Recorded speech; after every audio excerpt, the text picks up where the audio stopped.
मित्रों, आज के वीडियो में आपको दो महत्वपूर्ण ज्ञान मिलेगा। पहला ज्ञान है भगवान महात्मा बुद्ध का उपदेश। उसके बाद जानेंगे स्वास्थ्य से संबंधित बहुत ही महत्वपूर्ण जानकारी, जैसा आपने थंबनेल पे देखा है।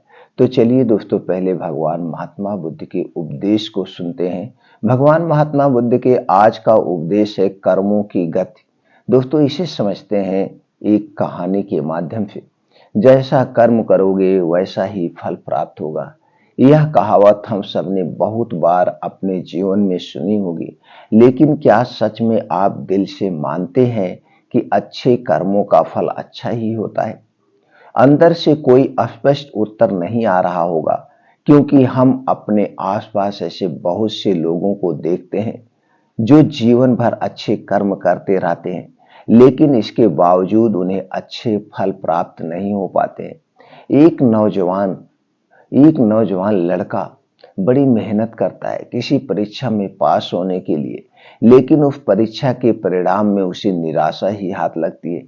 तो इससे तो यही सिद्ध होता है कि जिन महापुरुषों ने ऐसा कहा है कि अच्छे कर्मों का फल अच्छा ही होता है, या तो वो महापुरुष गलत थे, या फिर हम कर्मों का लेखा जोखा समझ ही नहीं पाते। पर चिंता मत करिए, क्योंकि आज की कहानी सुनने के बाद कर्मों के बारे में आपकी सोच, आपकी दृष्टि एकदम स्पष्ट हो जाएगी। कहानी को आखिर तक जरूर सुने, तभी आप अच्छी तरह समझ पाएंगे कि पुराने की कर्मों की गति क्या होती है। पुराने समय की बात है। किसी गांव में रमेश और सुरेश नाम के दो भाई रहते थे। पूरा गांव जानता था कि वो कहने को भाई हैं, लेकिन भाई जैसा प्रेम उन दोनों में नहीं था।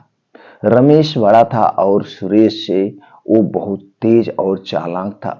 उसने सुरेश के हिस्से में आने वाली खेती बाड़ी की जमीन भी खुद हड़प ली थी। इसीलिए सुरेश के परिवार को बड़े ही कष्ट के दिन झेलने पड़ रहे थे। सुरेश की पत्नी अक्सर बीमार रहा करती थी और उसके पास उसके इलाज तक के पैसे नहीं थे। लेकिन अपने भाई से विपरीत सुरेश बड़े ही शीतल स्वभाव का इंसान था।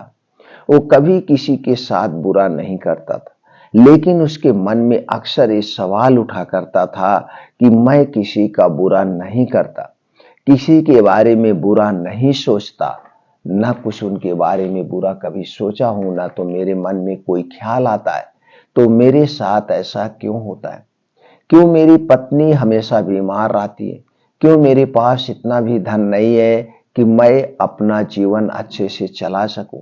क्यों मुझे मेरे कर्मों का फल नहीं मिलता है? और मेरा भाई इतना धूर्त है, इतना चालाक है, और वह हमेशा मजे में रहता है। उसी तो कोई परेशानी ही नहीं है। वो सोचने लगा कि शायद बुरे कर्मों का फल अच्छा मिलता है, अच्छे कर्मों का फल अच्छा नहीं मिलता है। और धीरे धीरे इसी फंद में उसका मन हमेशा लगा रहता था, कोई घर में काम करने नहीं लगता था। उसी गांव से दूर, कुछ दूर, एक सन्यासी अपनी कुटिया बनाकर रहा करता था। जब भी वो सन्यासी गांव में भिक्षा मांगने के लिए आता, तो सबसे एक ही बात कहता था कि तूने जो किया वो तेरे हिस्से का, और जो मैंने किया वो मेरे हिस्से का। रमेश इस बात का अर्थ कभी समझ ही नहीं पाया। एक दिन जब वो गहरी चिंता में डूबा हुआ था, तो उसने कानों में यही शब्द पड़े कि जो तूने किया वो तेरे हिस्से, और जो मैंने किया वो मेरे हिस्से का। जैसे ही ये शब्द सुरेश के कानों में पड़े, वो गुस्से से तिलमिला उठा। उसने गुस्से में उस सन्यासी से कहा कि हे महात्मा, आप ऐसा ही आप ऐसा ही हमेशा यही बात रट लगाते हैं, जिसका कोई मतलब नहीं है। अगर आपकी बात सत्य होती तो मैं जीवन में अच्छे कर्म करते आया हूं, तो मेरे हिस्से में तो अच्छे ही कर्म होने चाहिए थे, अच्छा ही फल प्राप्त होना चाहिए था। लेकिन मुझे कुछ भी अच्छा फल प्राप्त नहीं हुआ। मेरी पत्नी हमेशा बीमार रहती है, खाने तक के पैसे नहीं होते हमारे पास। सन्यासी ने बड़े ही शांत स्वभाव में कहा कि हे, ऐसा प्रतीत होता है कि बेटा, ऐसा प्रतीत होता है कि तेरी परिस्थितियों में कुछ हार मान चुके हो। बेटा, तुम अपनी परिस्थितियों से हार मान चुके हो। कठिन परिस्थितियों ने तुम्हारी सोच पर गहरा असर डाला है। बुरे समय में तुम्हारी सोच भी बदल कर रख दी है। तुम आज एक काम करना, आज संध्या समय तुम फल लेकर मेरे आश्रम में आना। मैं तुम्हें तुम्हारे सारे सवालों के जवाब दूंगा। और यह कहकर वह सन्यासी अपना भिक्षा पात्र लेकर अगले घर की तरफ निकल जाता है। संध्या समय सुरेश ने कुछ फल खरीदे और गांव से दूर उस सन्यासी की कुटिया की तरफ निकल पड़ा। जैसे जैसे वो रास्ते पर आगे बढ़ रहा था, उसे अथाह शांति का अनुभव हो रहा था। क्योंकि रास्ता गांव से दूर था, इसलिए उसमें कोई हलचल नहीं थी। बस रास्ते में जगह जगह कुछ लंगूर और बंदर दिखाई दे रहे थे। सुरेश के मन में आया कि वो कुछ फल उन बंदरों और उन लंगूरों को खिला दे। लेकिन फिर उसने सोचा कि अगर मैं फल लेकर सन्यासी के पास नहीं गया तो मेरे सवालों के जवाब मुझे नहीं मिलेंगे। इसलिए बंदरों से वो फल बचाता हुआ उस सन्यासी की कुटिया तक पहुंचा। जैसे ही सुरेश उस कुटिया में पहुंचा, वैसे ही सन्यासी बोल पड़ा, अगर मन में था तो ये फल खिला क्यों नहीं दिया बंदरों को। यह सुनकर सुरेश आश्चर्यचकित रह गया। सन्यासी को कैसे पता चला कि उसके मन में बंदरों को फल खिलाने की इच्छा उठी थी। उसने पूछा कि महात्मा, आपको कैसे पता चला कि मैं बंदरों को फल खिलाना चाहता था। सन्यासी ने बड़े ही शांत स्वर में कहा कि जरूरी यह नहीं है कि मुझे कैसे पता चला, हम तो सन्यासी हैं, सबके मन की बात पढ़ लेते हैं। जरूरी ये बात समझना है कि जिस तरह एक बछड़ा हजारों गायों के बीच अपनी मां को ढूंढ लेता है, उसी प्रकार कर्म अपनी कर्ता को ही ढूंढ लेता है। एक कर्म और मेरे हाथों ही होना लिखा था। और ये कहकर सन्यासी ने उसके हाथ से फल लिए और बंदरों को खिलाना शुरू कर दिया। सुरेश इस बात का मतलब समझ नहीं पाया, इसलिए उसने सन्यासी से सवाल किया कि महात्मा, मैं आपकी बात का आशय नहीं समझ पाया, कृपया करके मुझे इस अज्ञानी को इसका मतलब समझाने की अनुकंपा करें। सन्यासी ने बड़े शांत स्वर में कहना शुरू किया कि बेटा, मनुष्य को हमेशा यही लगता है कि वही करने वाला है, वही करता है और वही कर्म करेगा। लेकिन समझने की बात यह होती है कि कर्म आपका खुद चुनाव करता है, आप कर्म का चुनाव नहीं करते हैं। अगर आप किसी कर्म को करने की योग्य हैं तो हजारों लोगों के बीच में से कर्म आपको अपने आप ढूंढ कर निकाल लेगा। इसीलिए योग्य बनने पर ध्यान दो, कर्म करने पर नहीं। कर्म करने पर ध्यान मत दो। अगर तुम सिर्फ कर्म करने पर ध्यान दोगे तो कभी योग्य नहीं बन पाओगे। योग्य बनने के लिए जिन कर्मों की आवश्यकता होती है, पहले उन छोटे छोटे कर्मों को करना शुरू करो। और जब तुम योग्य बन जाओगे तो बड़ा कर्म कहे कि मुख्य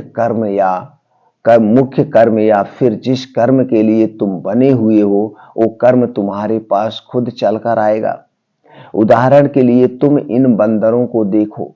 इन बंदरों ने छोटे छोटे कर्म करके पेड़ों पर चढ़ना सीखा, गुलाटियां लगाना सीखा और इसी प्रकार छोटे छोटे कर्म करते हुए ये मुझ तक पहुंच गए। मुझ तक पहुंचने के बाद इनके पास इनका खाना खुद ही पहुंच गया। इसीलिए अपनी रोजमर्रा की जिंदगी में छोटे छोटे कर्म करते हुए अपने आप को योग्य बनाते जाओ। और जब तुम योग्य बन जाओगे तो अपने आप बड़ा लक्ष्य तुम्हें प्राप्त हो जाएगा। सन्यासी ने अगला कथन कहना शुरू किया, जो कि बहुत ही जरूरी था। ध्यान लगाकर सुनना। अगर तुम योग्य बनने के लिए कर्म नहीं करोगे तो दूसरे लोगों के कर्म भी तुम्हें प्रभावित करने लगेंगे। उदाहरण के लिए तुम्हारी पत्नी कई दिनों से बीमार है। तुम अक्सर यही सोचते हो कि मुझे किन कर्मों की सजा मिल रही है। लेकिन समझने की बात यह होती है कि तुम्हारी पत्नी बीमार अपने कर्मों की वजह से है, तुम्हारे कर्मों की वजह से नहीं। तुम्हारे कर्म तो अच्छे हैं, लेकिन क्या पता तुम्हारी पत्नी के कर्म अतीत में अच्छे ना रहे हों, जिसकी वजह से वह बीमार हो गई हो, और तुम्हारी पत्नी के कर्मों की वजह से तुम्हें भी दुख झेलना पड़ रहा है। और इसी प्रकार बहुत से मनुष्य अपने बच्चों की वजह से, अपने परिवार की वजह से, इन सब की वजह से खुद दुख झेल रहे होते हैं। लेकिन जरा सोचो, अगर तुम योग्य होते तो तुम अपनी पत्नी का खुद इलाज करवा पाते, उसकी बीमारियां दूर करवा पाते। और क्या पता अगर तुम योग्य होते तो तुम्हारा किसी दूसरी स्त्री के साथ विवाह हुआ होता जो स्वस्थ होती। लेकिन तुम योग्य नहीं थे, इसीलिए तुम अपनी पत्नी की वजह से खुद दुख झेल रहे हो। अगर तुम योग्य बन जाओगे तो तुम्हारे लोगों के कर्म तुम्हें प्रभावित नहीं कर पाएंगे। सन्यासी ने सुरेश को चेतावनी देते हुए कहा कि याद रखना सुरेश, आपको वो नहीं मिलता जो आप चाहते हैं, बल्कि वो मिलता है जिसके आप योग्य हो। इसीलिए अपनी योग्यता को बढ़ाने का काम करो, उसके लिए कर्म करो। कर्म का फल पाने के लिए कभी कर्म मत करो। सुरेश ने सन्यासी से हाथ जोड़कर एक सवाल पूछा कि महात्मा, मुझे यह बताने की अनुकंपा करें कि मैं अपनी योग्यता किस प्रकार बढ़ा सकता हूं, ताकि मेरा मुख्य कर्म मुझको खुद ढूंढ सके। सन्यासी ने बड़े शांत स्वर में कहना शुरू किया कि बेटा, इसके लिए बड़े ही सरल सरल उपाय होते हैं। सबसे पहला उपाय है कर्म करके भूलते जाओ। तुम जो भी कर्म कर रहे हो अपने योग्य बनने के लिए, उस कर्म को करने के बाद भूल जाओ। ये मत सोचो कि उससे तुम्हें क्या प्राप्त हुआ। इसीलिए कहा जाता है कि कर्म करो, फल की चिंता मत करो। अगर तुम फल की चिंता करोगे तो वास्तविकता में तुम कर्म कर ही नहीं पा रहे हो, कर्म कर ही नहीं रहे हो। अक्सर मनुष्य की पीड़ा का ये एक बहुत बड़ा कारण होता है। वो सोचता है कि मैं कर्म तो अच्छे कर रहा हूं, लेकिन मुझे फल प्राप्त नहीं हो रहे हैं, और यही पीड़ा उसके मन को ठेस पहुंचाती रहती है, उसको अपने लक्ष्य से भटकते भटकती रहती है। किसी कर्म को करने के बाद अपना आकलन जरूर करें, लेकिन फल की चिंता ना करें। सुरेश ने सन्यासी से सवाल किया कि महात्मा, हम अपना आकलन कैसे कर सकते हैं। सन्यासी ने उत्तर दिया कि बेटा, जब भी तुम कोई काम पूरा करते हो तो काम पूरा करने के बाद खुद से यह सवाल पूछो कि क्या इस काम को करते समय तुम्हारा ध्यान इसी काम पर टिका हुआ था, ये तुम्हारा ध्यान कहीं और भटक रहा था। इस तरह तुम खुद का आकलन कर पाओगे कि तुम कितने ध्यान के साथ उस काम को कर रहे थे, और जितने ध्यान से तुम किसी काम को करोगे उतनी ही तुम्हारी योग्यता बढ़ती जाएगी। और अगर तुम यूं ही बस पूरा करने के लिए किसी कर्म को करते रहोगे तो उस कर्म से तुम कभी भी योग्य नहीं बन पाओगे। वो कर्म तो पूरा हो जाएगा, लेकिन उसका फल तुम्हें प्राप्त नहीं होगा।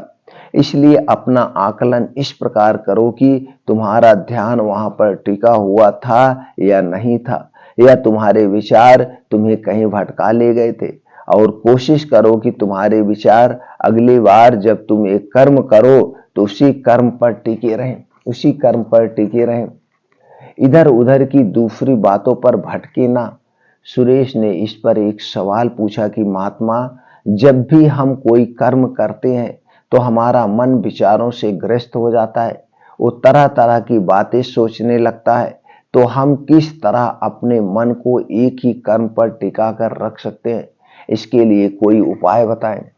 सन्यासी ने इसका उत्तर देते हुए कहना शुरू किया कि बेटा, जब भी तुम किसी कर्म को करते समय अपना पूरा भाव उसमें डाल देते हो तो तुम्हारे विचार उसी कर्म पर केंद्रित रह सकते हैं।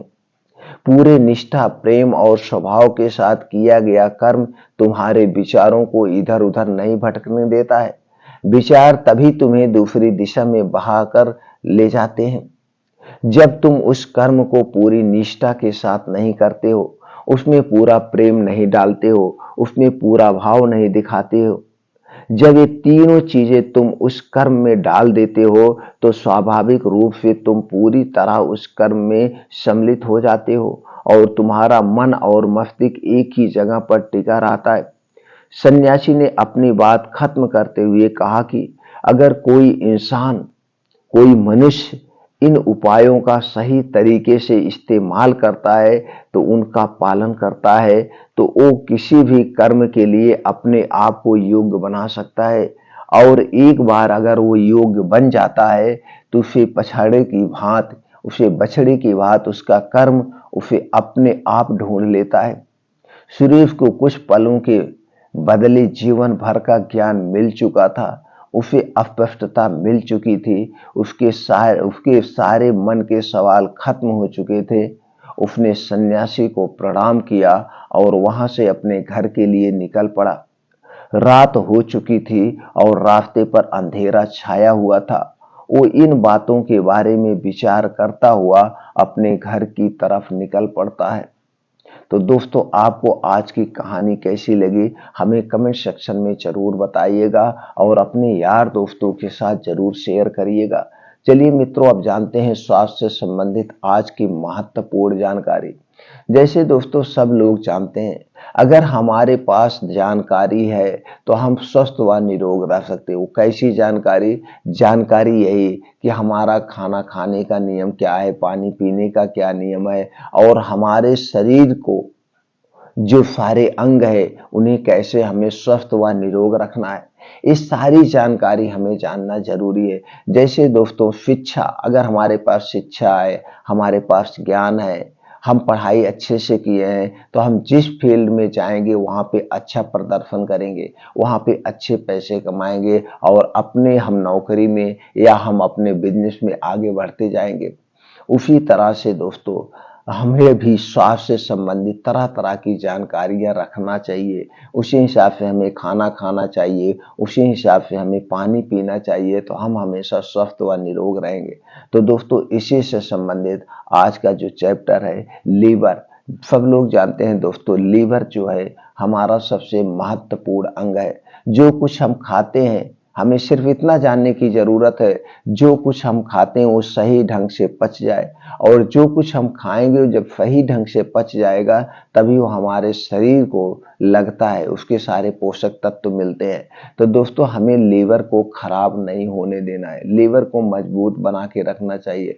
तो लीवर को मजबूत बनाने के लिए हमारे किचन में या हमारे आसपास कुछ ऐसे पेड़ पौधे हैं जो कि हमारे लीवर की सुरक्षा करते हैं, लीवर को स्ट्रांग बनाते हैं, लीवर को बीमारियों से बचाते हैं। ये सारी चीजें होना चाहिए। और सबसे पहले जानने की जरूरत ये है दोस्तों, लीवर खराब क्यों होता है, लीवर खराब होने के कारण क्यों है, क्या है? दोस्तों हमारा आयुर्वेद कहता है कि अगर आपका लीवर 90% तक खराब हो गया तो दोस्तों ये स्वतः अपने आप को ठीक करने की शक्ति रखता है।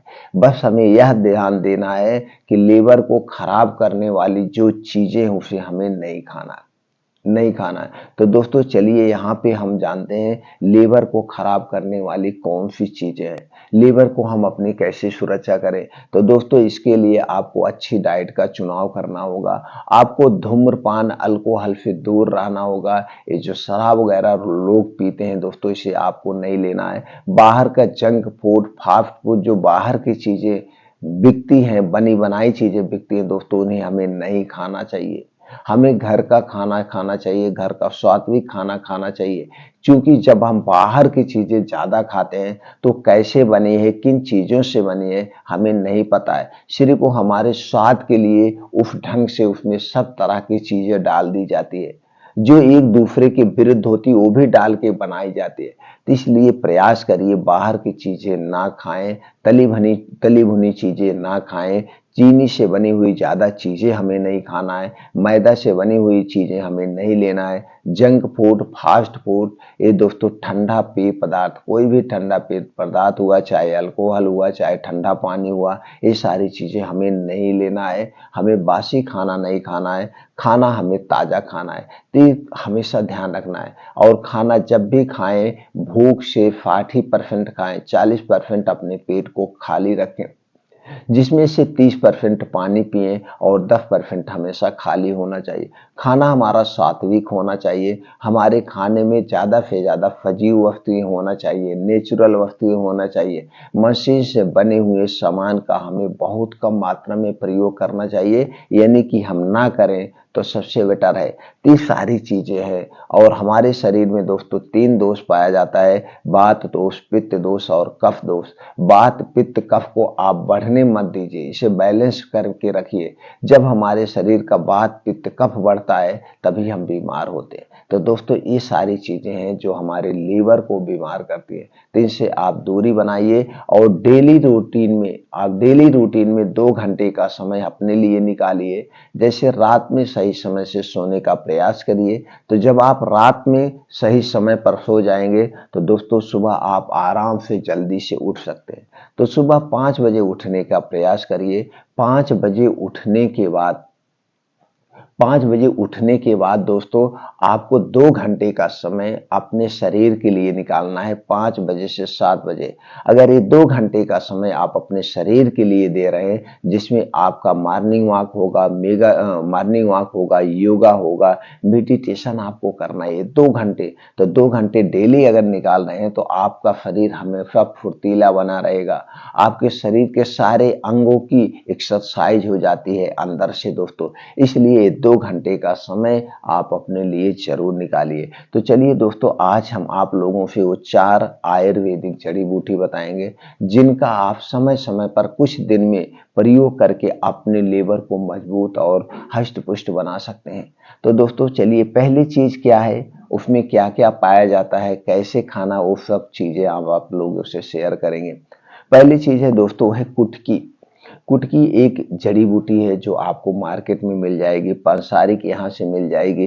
तो दोस्तों कुटकी में क्या क्या पाया जाता है, इसमें एंटीऑक्सीडेंट पाया जाता है, हेप्टोप्रोटेक्टिव पाया जाता है, एंटी डायबिटिक गुण पाए जाते हैं, फाइबर, विटामिन व छोटे मोटे और सारे प्रोटीन विटामिन पाए जाते हैं। इसको कैसे उपयोग करना है, कुटकी का चूर्ण आपको मार्केट में मिल जाएगा, कुटकी का कैप्सूल आपको मार्केट में मिल जाएगा। 1 ग्राम को एक ही बार लेना है, 1 ग्राम को एक ही बार लेना है, खाना खाने के 1 घंटे बाद गुनगुना पानी के साथ। अगर इसका आप कैप्सूल ले रहे हैं तो एक कैप्सूल सुबह शाम 21 दिन तक, कितने दिन तक, बस 21 दिन तक, 21 दिन से आगे लेना है तो दोस्तों जो आपके बगल में आसपास आयुर्वेदिक डॉक्टर होंगे उनसे संपर्क कर लीजिए। और दोस्तों इसको लेने के पहले आप डॉक्टर से संपर्क कर लेना कि और आपको कहीं कोई बीमारी तो नहीं है। जब आप उनके संपर्क में कोई चीज यूज करते हैं तो ज्यादा बेटर होता है। तो दूसरी चीज है दोस्तों, है आंवला। आंवला में vitamin C, calcium, antioxidant, iron, fibre, potassium, flavonoids जैसे तत्व पाए जाते हैं। दोस्तों आंवला आंवला सर्वगुण संपन्न है। इसे आप कोई भी इसे यूज कर सकता है, बच्चे, स्त्री, पुरुष, सब लोग। आंवला इतनी शक्तिशाली है दोस्तों, इतना अच्छा हमारे लिए है। यह एक अमृत फल है, इसका जितना गुणगान गाया जाए उतना ही कम है। तो कच्चा आंवला आपको दिन भर में 2-3 आंवले रोज लेना चाहिए। आंवले की चटनी खाइए, आंवले का मुरब्बा खाइए, आंवले का अचार खाइए, आंवले का चूर्ण भी आता है, आंवले का कैप्सूल भी आता है, आप ये सब ले सकते हैं। लेकिन जब ये आपके आस पास ऐसे मिल रहा तो इसका रोज आप कच्चा प्रयोग करिए। अब दोस्तों देखते हैं जुलाई अगस्त से नया आंवला आना शुरू हो जाता है और ये आंवला दिसंबर तक मिलता है, दिसंबर तक। अब तो कुछ ऐसे पेड़ हो गए हैं कि जो 12 महीना फल मिलता है, तो आप 12 महीने इसको ले सकते हैं। तो दोस्तों इसे डेली ले सकते हैं आप, किसी भी फॉर्म में आंवले का सेवन जरूर करिए। ये आपके स्वास्थ्य के लिए लाभदायक है और लीवर की सुरक्षा करेगा, रोगों को दोस्तों दूर करने की क्षमता रखता है। तीसरा है दोस्तों एलोवेरा। ये भी फ्री की चीज है। आप इसका पेड़ किसी के घर से लाके गमले में लगा दीजिए, तुरंत तैयार हो जाता है। नहीं तो आपके घर के आसपास कहीं पे भी इसे लगा दीजिए। तो दोस्तों एलोवेरा में क्या क्या पाया जाता है, इसमें vitamin A, vitamin C, vitamin E, vitamin B, vitamin B 2, vitamin B 3, vitamin B 6, fibre, folic acid, choline, यह 20 प्रकार के मिनरल और पाए जाते हैं, calcium, magnesium, zinc, chromium, selenium, sodium, iron, potassium, copper, magnesium, antioxidant जैसे बहुत सारे पोषक तत्व पाए जाते हैं। अब एलोवेरा का प्रयोग कैसे करना है दोस्तों? एलोवेरा का जूस निकाल लीजिए। इसे आप जूस घर पे आराम से निकाल सकते हैं। इसका 10 ml से 20 ml का जो जूस है, आप 10 ml जूस या 20 ml दोनों में से मात्रा ले सकते हैं। अब इसको इतना पानी लेना है, इसे रोज सुबह खाली पेट आप लीजिए। आपका लीवर डिटॉक्स हो जाएगा, लीवर मजबूत हो जाएगा। कितना दिन तक? बस 21 दिन तक। 21 दिन से ज्यादा लेना है तो जो आपके नियर में कोई भी आयुर्वेदिक डॉक्टर है उससे संपर्क कर सकते हैं कि हम इसका और प्रयोग कर सकते हैं। कैसे कर सकते हैं, कितना दिन तक, आपको मिल जाएगा डिटेल। अगली चीज, जो चौथी चीज है दोस्तों, है पुनर्वा। पुनर्वा आयुर्वेद की सबसे अच्छी औषधि है। पुनर्वा में carbohydrate, protein, alkaloid, glycoside, flavonoid, tannin, saponin, vitamin C, antioxidant जैसे छोटे मोटे और प्रोटीन से विटामिन पाए जाते हैं। अब दोस्तों, पुनर्वा आपको चूर्ण भी मार्केट में मिल जाएगा, पुनर्वा कैप्सूल भी मिलता है, पुनर्वा सिरप भी मिलता है, सब चीजें मिलते हैं। अगर आप पुनर्वा चूर्ण ले रहे हैं तो आधा चम्मच रोज रात में एक बार लीजिए, खाना खाने के 1 घंटे बाद गर्म पानी के साथ। अगर कैप्सूल ले रहे हैं तो एक एक कैप्सूल सुबह शाम। अगर सिरप ले रहे हैं तो 10 ml से 20 ml आप ले सकते हैं एक बार में। ये सारी चीजें दोस्तों आप आराम से ले सकते हैं। पुनर्वा किसे नहीं लेना चाहिए? 12 साल के नीचे के बच्चों को नहीं लेना चाहिए और गर्भवती स्त्री को नहीं लेना चाहिए। तो दोस्तों, ये जो छोटी मोटी जानकारियां थी, ये छोटी मोटी जानकारी अपना करके अपने लीवर को, अपने शरीर को स्वस्थ व निरोग बना सकते हैं। कोई भी आयुर्वेदिक दवा लेने से पहले दोस्तों, आपके जो आसपास आयुर्वेदिक डॉक्टर हैं उनसे आप सलाह लेंगे तो सबसे बेटर और अच्छा हो जाएगा। तो दोस्तों, इस तरह से सब लोग जानकारी अपनाएं, अपने घर पे रहे, स्वस्थ व निरोग रहें।